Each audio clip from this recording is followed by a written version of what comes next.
What really caused the Industrial Revolution? The Industrial Revolution, which began in Britain around 1760 and continued until approximately 1850, marked one of the most profound transformations in human history.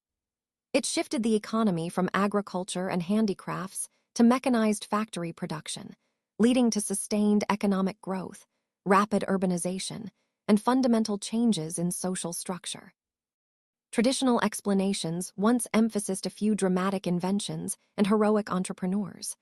Modern scholarship, however, stresses a complex interplay of economic, social, institutional, demographic, and global factors. This essay will argue that no single cause was decisive. The Industrial Revolution resulted from a unique combination of favorable conditions that existed in Britain, but not to the same degree elsewhere in Europe. These included prior agricultural improvements, population growth, technological innovation, capital accumulation, profitable overseas trade supported by empire, and a stable political and legal framework that encouraged enterprise. While Britain's abundant coal and geographical advantages were important, it was the interaction of these elements within a relatively secure institutional environment that explains why the revolution occurred first and most powerfully in Britain. The agricultural revolution is widely accepted as a fundamental prerequisite for industrialization. Between 1700 and 1850, British agriculture underwent significant changes that dramatically increased productivity. The enclosure movement, which accelerated after 1760, consolidated scattered strips into larger, more efficient farms. New farming techniques, such as the Norfolk four-course crop rotation system, selective breeding of livestock, notably by Robert Bakewell, and the introduction of new crops like turnips and clover, greatly improved yields. Historians such as J.D. Chambers and G.E. Mingay have argued that these improvements created a food surplus that supported a growing population and released surplus rural labor for the expanding industrial sector.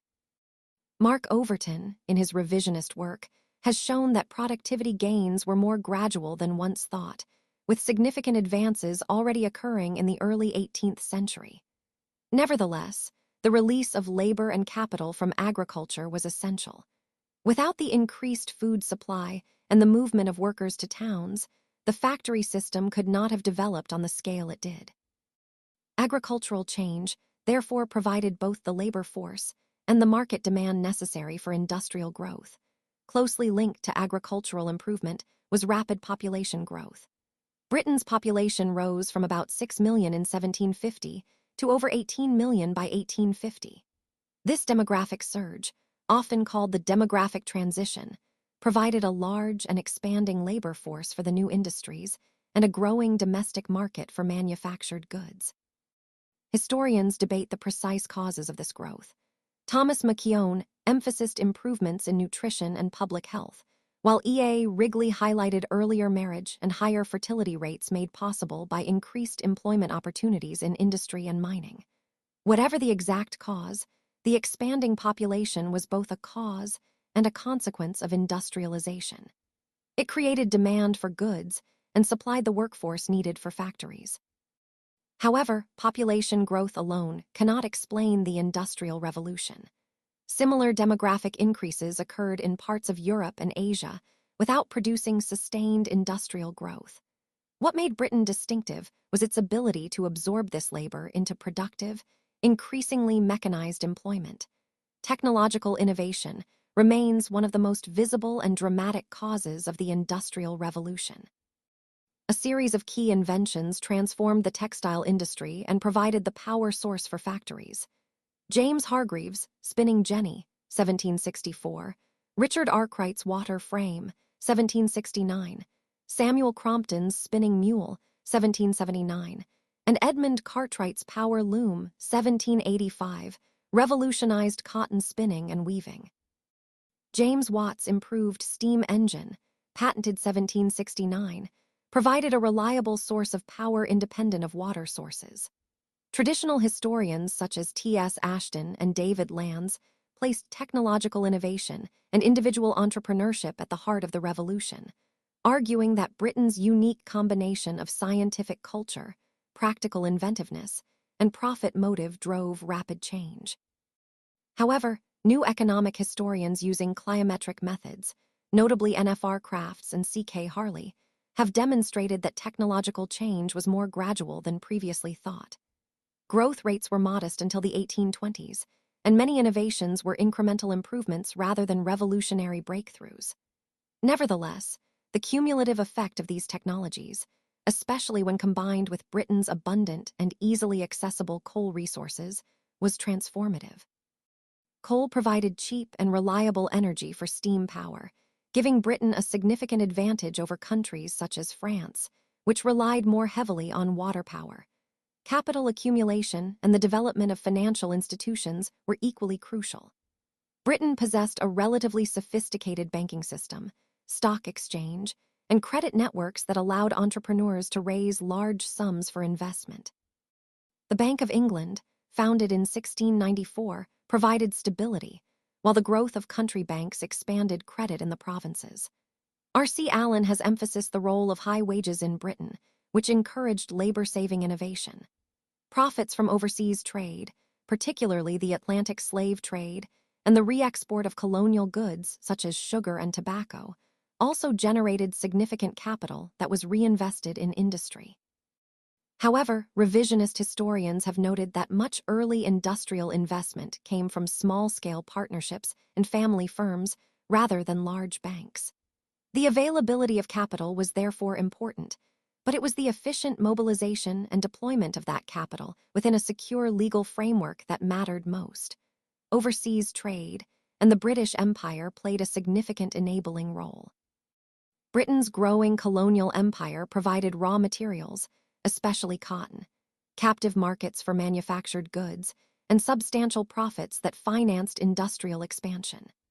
Eric Williams' thesis in Capitalism and Slavery, 1944, famously argued that the wealth accumulated from the slave trade and plantation economies was a major source of capital for the Industrial Revolution.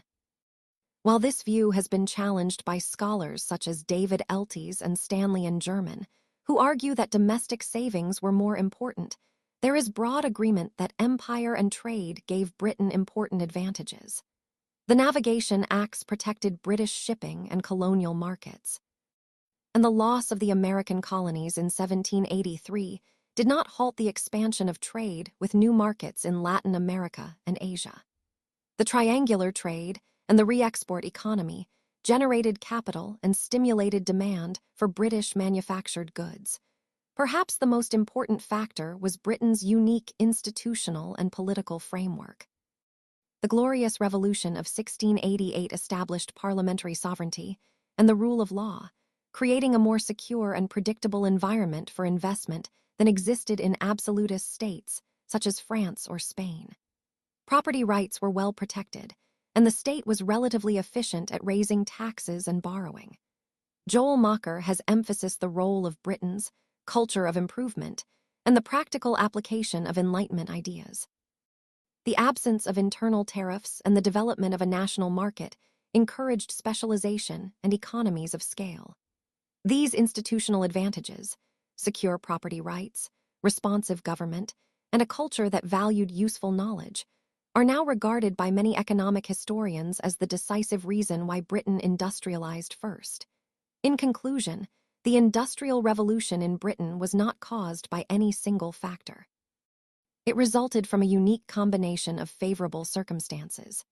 Agricultural improvements that released labor and capital, rapid population growth that provided both workers and consumers, technological innovation that increased productivity, access to capital and credit, profitable overseas trade supported by empire, and a stable political and legal system that encouraged enterprise. While Britain's abundant coal and geographical advantages were important, it was the interaction of these economic, social, and institutional factors that created the critical mass for sustained industrial growth. The Industrial Revolution was therefore the product of long-term structural developments rather than a sudden takeoff. Its consequences, urbanization, the rise of the factory system, class formation, and eventual political reform, were profound and continue to shape the modern world. Understanding its causes remains essential for explaining why Britain became the first industrial nation and why the modern world is characterized by sustained economic growth.